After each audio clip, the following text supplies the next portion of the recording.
In this guide, I'm going to show you how to use house security cameras in Brookhaven RP on mobile. This is Miguel from Just Boz, and before we get into this guide, make sure to like the video and subscribe to the channel with all notifications on for more content like this. It really does help out the channel and we'd greatly appreciate it. If you have any questions, just ask them down in the comment section below. I'm going to be doing my best to reply to every single comment down there.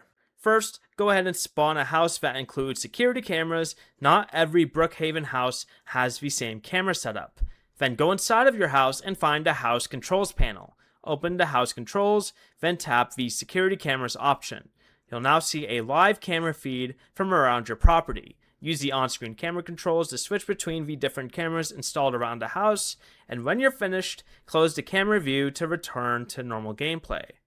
Before you leave, remember to like the video and subscribe to the channel with all notifications on for more content like this. It really does help out the channel and we'd greatly appreciate it. And if you did have any questions, just ask them down in the comment section below. I'm going to be doing my best to reply to every single comment down there. Peace.